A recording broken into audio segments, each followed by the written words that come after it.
Good morning, everyone. My name is Antonio Corchado. I am the Immigrant Community Navigator at for Office for New Americans at the center.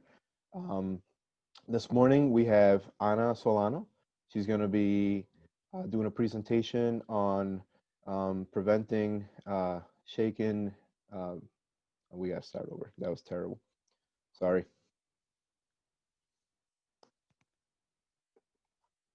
Good morning, everyone. My name is Antonio Corchado. I am the Immigrant Community Navigator at the Center for Office for New Americans. This morning we have Ana Solano. She's going to be doing a presentation this morning on the shaken baby syndrome. And she is from the Neighborhood Center in the Mohawk Valley Perinatal Network. Welcome, Ana. Sorry. Hi, Antonio. Thank you so much. Greetings to all. Thank you for all of you for being here today. I'm Ana Solano, the Perinatal Program Coordinator for the Mohawk Valley Perinatal Network at the Neighborhood Center. And today we'll be discussing the importance of why babies shouldn't be shaken. Let me share the screen with you guys. Okay. All right.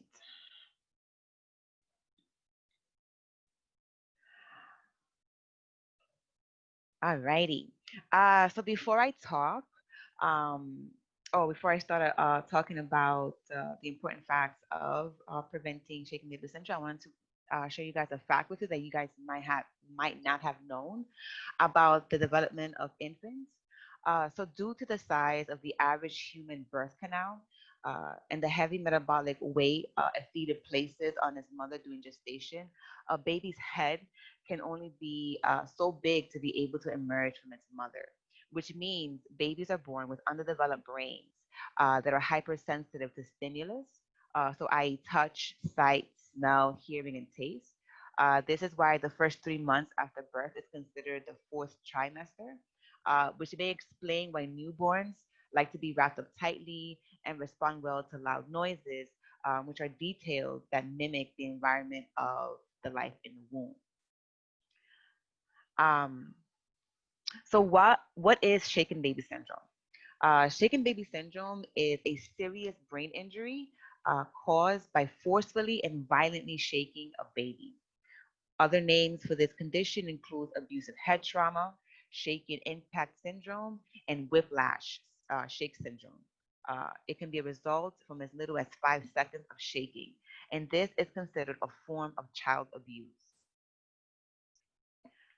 So, what happens when a baby is shaken? So, babies are born with soft brains, weak neck muscles, um, weak neck muscles, and have delicate blood vessels.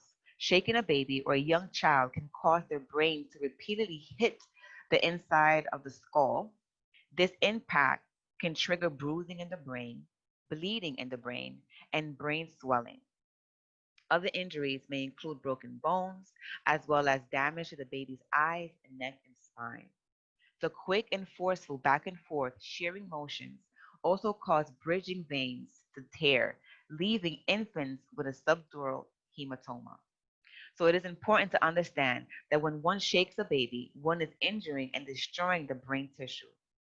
Blood vessels that feed the brain can be torn, which causes blood to pull up in the brain, which can create more pressure against the skull, resulting in even more brain damage.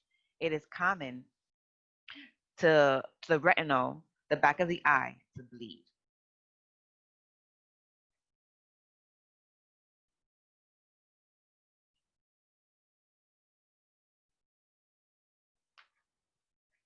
Some of the statistics and prevalence show that babies uh, from birth to 4 months are at the greatest risk of injury, from being shaken. Shaken baby syndrome is more common in children under the age of 2. However, children as old as 5 years old have died from being shaken. 1 out of every 4 babies who is violently shaken dies. 80% of the survivors suffer from some type of permanent brain damage. Anyone can shake a baby, mother, father, babysitter, etc. However, The majority of the perpetrators in shaken baby cases are males, usually the biological father or the mother's boyfriend.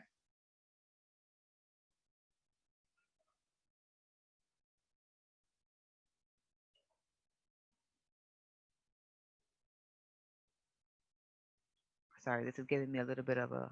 Am I going to the next page? Oh, there you go. So, why are babies at risk? So, babies are at risk because they are helpless when they're born. Compared to larger mammals, their brains isn't fully developed yet. For the first 2 months of life, they can't lift their heads up without help. Proportionally, their heads are large and heavy compared to their bodies. Because of their weak neck muscles, babies are not able to support their own head weight.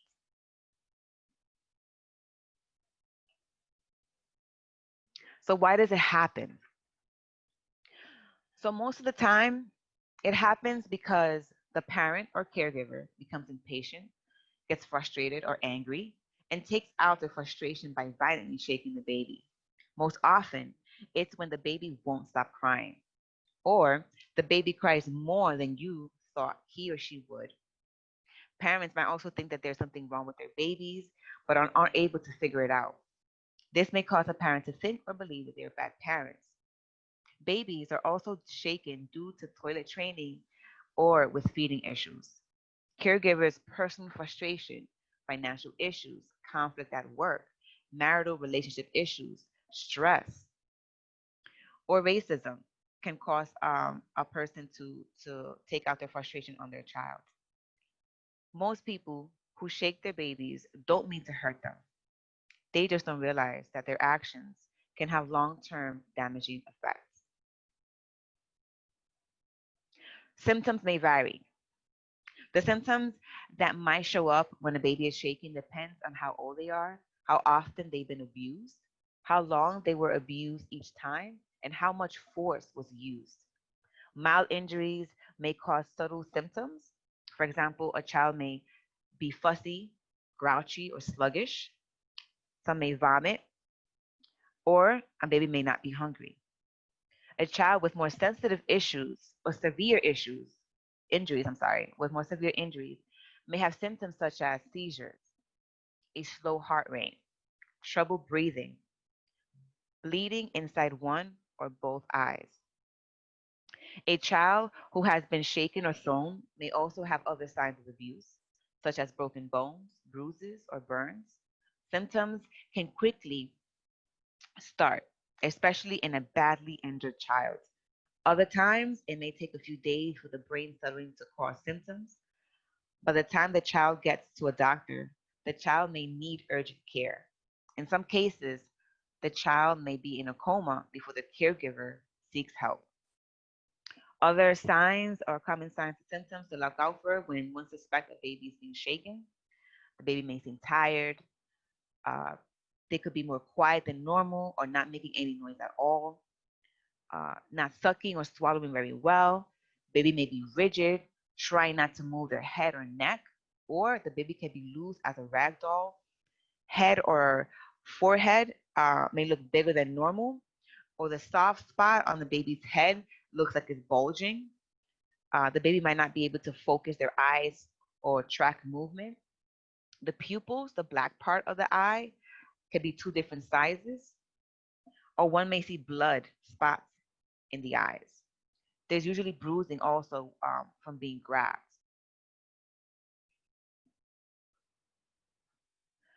If you ever suspect that an infant or child has been shaken, is having trouble breathing, is unconscious, has a seizure, or is in immediate danger of further abuse, bottom line, call 911 or other emergency services immediately.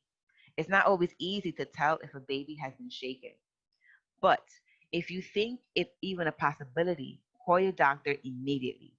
Emergency medical care has the potential to prevent permanent brain damage or even save the child's life. So, how can shaken baby syndrome affect my baby? Shaken baby syndrome has long term effects that will affect the quality of your child's life.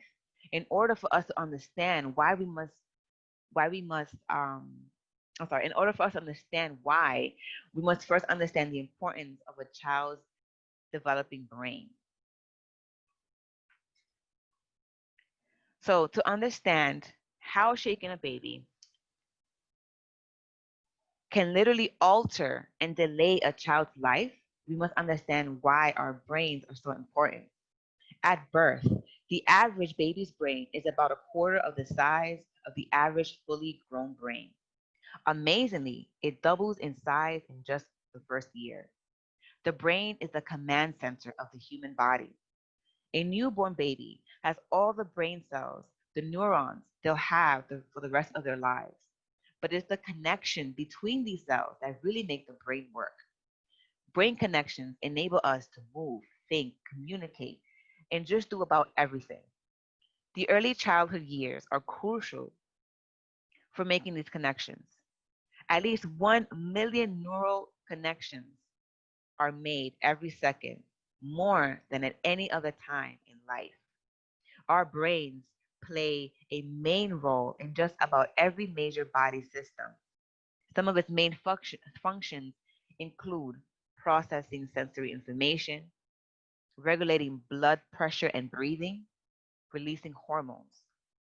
The brain also controls our thoughts, memory, and speech, arm and leg movements, and the function of many organs within the body. It also determines how people respond to stressful situations.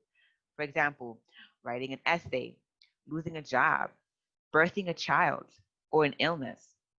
By regulating the heart and breathing rates, the brain is an organized structure divided in many components that serve specific and important functions in the body. Research has shown that breast milk increases the amount of biochemicals that are important for brain growth and development, which could provide an early marker of improved cognition. When a child is shaken while these important connections are being made, it disrupts the way that the baby's brain will function in the future. Short-term effects. Now that we have an understanding of the importance and crucial milestones of a developing brain of an infant, we must talk about the short-term and long-term effects of shaken baby syndrome. As we have discussed in previous slides, the symptoms of shaken baby can quickly start, or it may take a few days for brain swelling to occur. This is considered a short-term effect because it is something that occurred for a short period of time after the baby was shaken, which in the end will have a long-lasting effect. But some of the short-term effects are baby's breathing is strained or stopped. The skin may turn a pale blue color. Eyes might look heavy or tired. Baby may be unusually fussy or irritable. Seizures can happen. Baby may have limp arms and legs or a rigid body. Baby may be less conscious. Vomiting may occur, or baby may not be able to eat. The heart may stop. Death may also happen.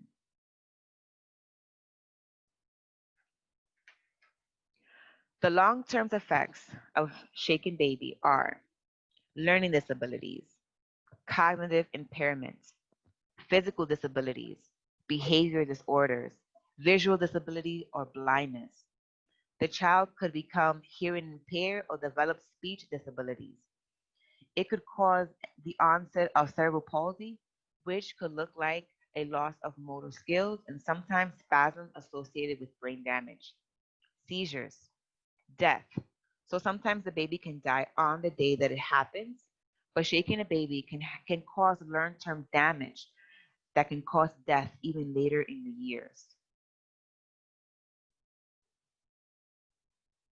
Children with abusive head trauma will need long-term care from a team of health experts, such as brain doctors, brain surgeons, eye doctors, hormone doctors. They also need a pediatrician who can manage their ongoing complex care. They will need support from therapists such as rehab medicine, speech language therapy, physical therapy, and occupational therapy.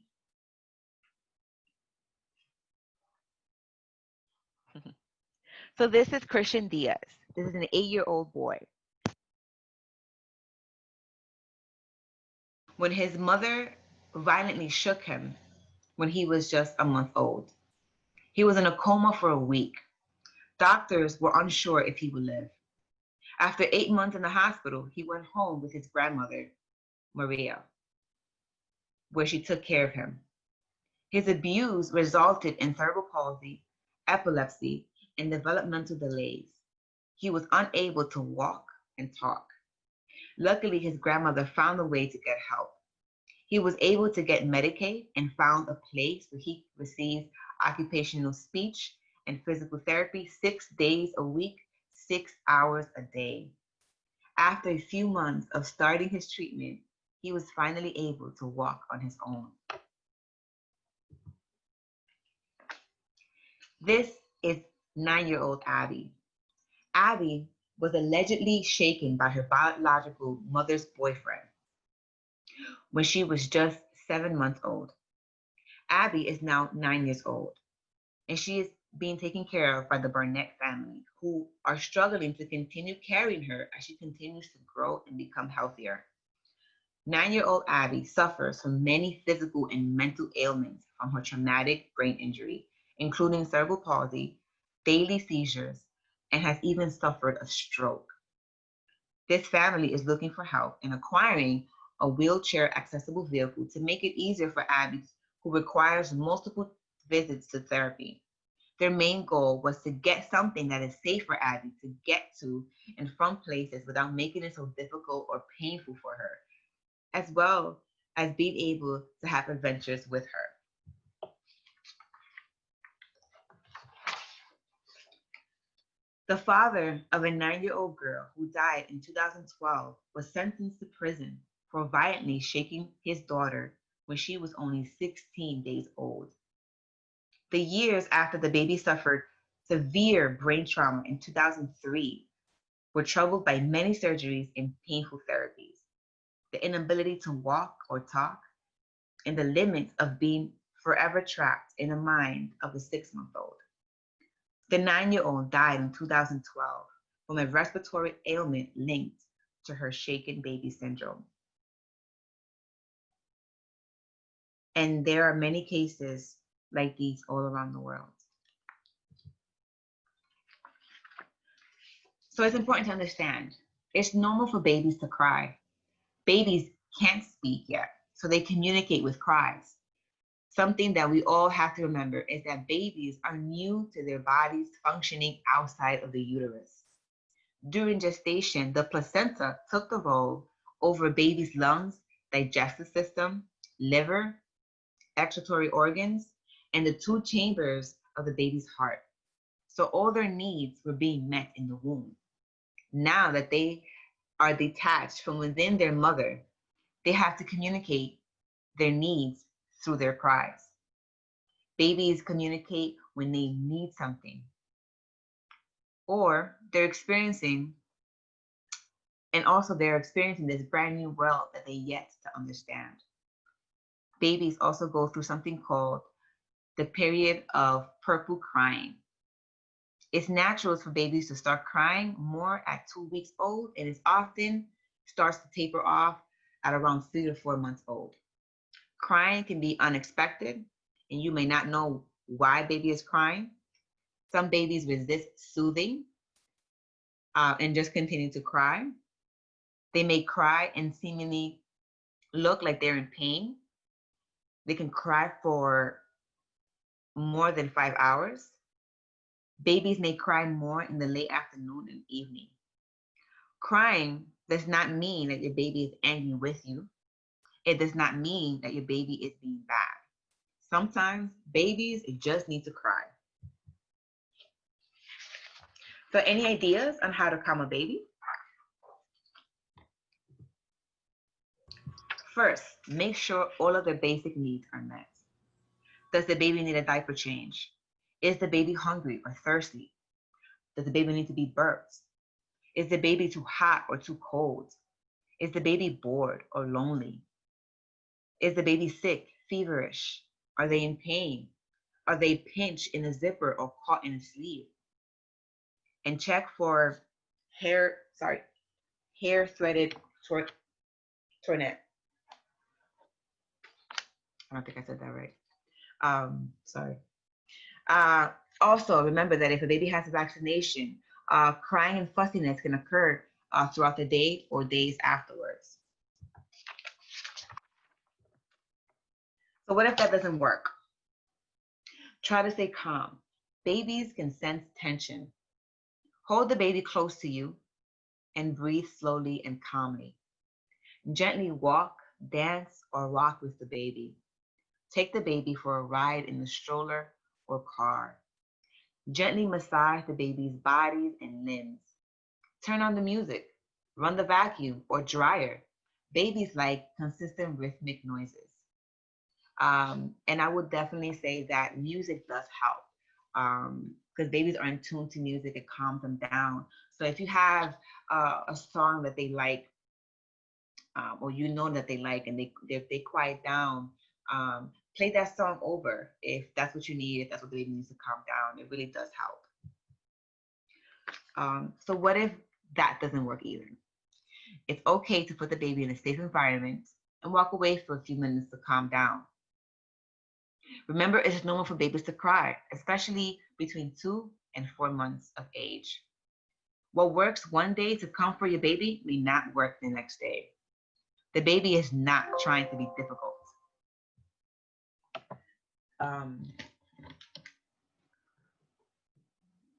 The baby is not trying. The baby is not trying to be difficult. It's okay to put the baby in a safe environment, like a crib, and walk away for a few minutes to calm down. Go into the other room, turn off the radio or TV to relax yourself. Check in on the baby every 10 to 15 minutes to make sure that they are still safe. They might just have fallen asleep. And moms and dads, it is okay to ask for help. Ask someone you trust to come over and care for the baby while you take a break. However, never shake a baby. The fourth trimester. Some animals are born with survival instincts that allow them to get up and walk as soon as they are born. Not the case for human infants, who are very fragile and vulnerable at birth. They need constant attention and physical contact with other human beings. Newborn babies can't lift their head, let alone walk or run. They can't keep themselves warm or feed themselves.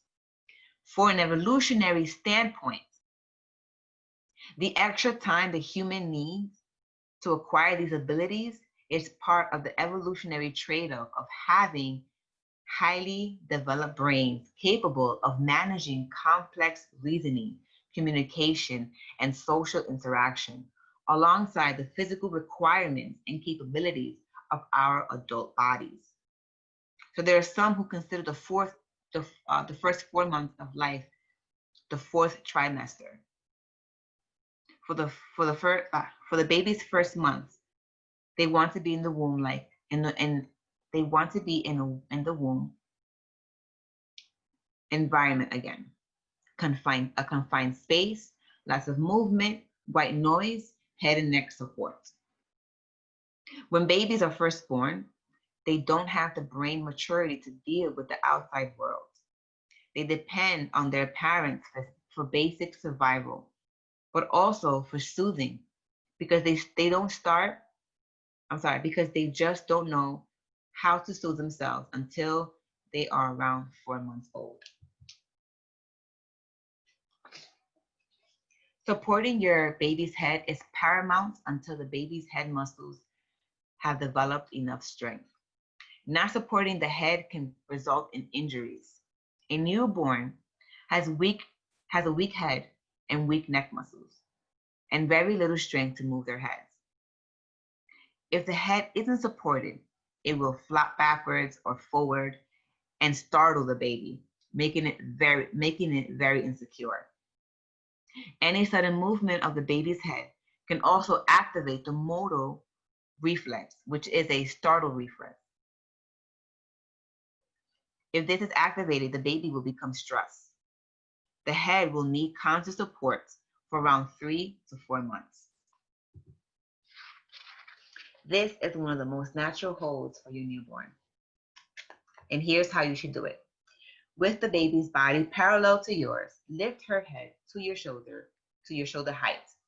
Rest her head on your shoulder so that she can look behind you.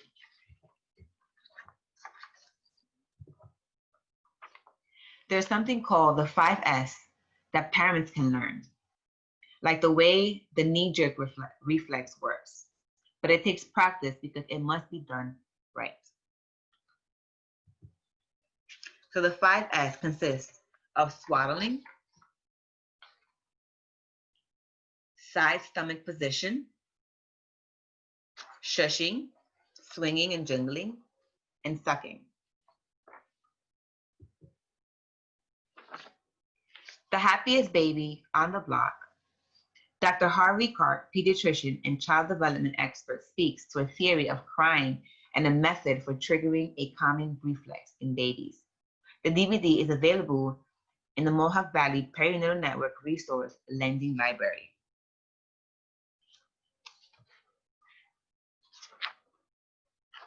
How can shaken baby syndrome be prevented?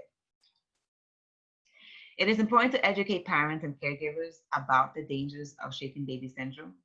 Anyone caring for a child should know that if a baby is not uncomfortable or sick, but will not stop crying, it is okay to put the baby down in a safe place, like a crib, and take a short break to relax. New parents should know that it is common for babies to cry up to 3 hours a day. Some cry even more than this. New York State legislation requires that hospital maternity wards offer to show new parents a video on shaken baby syndrome before they leave the hospital. It's also important for parents to be aware of stress triggers. In knowing this, one is able to find a way to de-stress themselves and be able to handle a crying baby. How can COVID-19 impact shaken baby syndrome cases? So COVID-19 has brought on an increase of financial stress, unemployment, stay-at-home orders, reduced regular health checkups, parental stress, inadequate housing, and food insecurities. With stay-at-home orders and unemployment, we are expected to see a rise in shaken baby syndrome cases. The stressful effects of a faltering economy, skyrocketing unemployment, and unwarranted personal finances can be dire. People are taking up smoking, alcohol, and drugs to cope. Many become depressed or suicidal and can develop stress-related illnesses like heart disease. Now, researchers report that the harm may be spreading to children too. When parents stress leads them to inadvertently injure their children, especially when they face eviction rates, food and job insecurities, and or a lack of social and emotional support. In the last economic recession, it was reported that there was a significant increase in cases of shaken baby syndrome, in which youngsters are shaken violently by an adult. There's no official central registry of shaken baby statistics in the US, but the National Center of Shaken Baby Syndrome estimates that each year about 1,200 to 1,400 babies die or suffer injuries from being shaken. The rise in shaken baby cases correlates with economic downturn associated with the recession and with the pandemic that's happening in today's economic status. This is the perfect storm in a bad way, where we have economic stressors that are causing the removal of social service resources and preventing and addressing child abuse. At this time, there doesn't seem to be an update on any new cases of shaken baby syndromes. However, that doesn't mean that those cases won't appear in the later on months as schools, daycares, and doctors' offices start to reopen. Since parental stress is the primary reported cause of shaken baby syndrome, it is not surprising to see these cases worsening rise with a worsening economy. So, a review: never shake a baby or child. Make sure that everyone who takes care of your child knows not to shake him or her. Always support your baby's head and neck when holding her. Have a backup plan. Someone who can come over when you need a break. Someone can come pick up your child when their childcare provider can't handle them and calls. And parents, be aware of stress triggers. So to report child abuse or maltreatment in New York State, you can call the 1-800-342-3720 number that's on here. I'm so sorry. And also, these are resources you can go to: child abuse support and resource centers. You can go to each or any of these resources if you suspect that a child has been shaken. We also have support here in the Mohawk Valley Community Resource. So children with shaken baby syndrome cases can be referred if they have a current developmental delay or suspected to have a delay. They can go through early intervention for an evaluation to see if they are eligible for services. If there are no current delays, they could be monitored through the Child Find program as a child at risk for delay. At the Mohawk Valley Perinatal Network, we have New York State Health Insurance navigators who can help families, individuals, and small businesses to find the right plan for their needs. We're also looking to find children. I know that the New York State Health Insurance navigators are looking to sign up children who need Medicaid. And the kids, the Hussey kids, they offer free or low cost of health insurance for kids and teens. And children can have regular checkups, immunization, doctors, and dental visit, hospital care, mental health services, prescriptions, and more. If anyone has any questions, I guess you guys can either, I don't know if they're putting it on the chat, in the chat box, or you guys can, oh, these are references. You guys can email me. This is my information. I'm working from home and in the office. So just in case you call and I'm not there, you do a message, you can also email me at the email on the screen. So that is all. Thank you all for being here and for listening. And if anybody's interested in reaching out, you can definitely reach me through my email. And thank you all for making space for this presentation. Thanks, Anna. Good job. Thank Very you. nicely done. You did good. Thanks. Have a good day, guys. Thank you.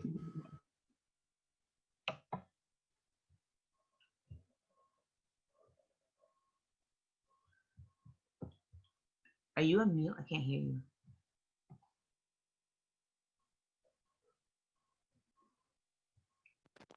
You hear me now? Yes. Okay. Sorry about that. This presentation, but once again, thank you so much, Anna, for being here and having this great presentation for us. The presentation will be shared on Facebook through the center's Facebook. If you are not following, please give us a follow. We have lots of great content on our Facebook page at the Center Utica. You can follow us there. We will go ahead and post this at some time and soon. And any questions that you may have, just go ahead and put them in the comments section, and we will forward them to Anna, and Anna will be looking at those too. So thank you so much for being here, and everyone have a great afternoon, rest of your day. Take care. Thank you. Bye-bye.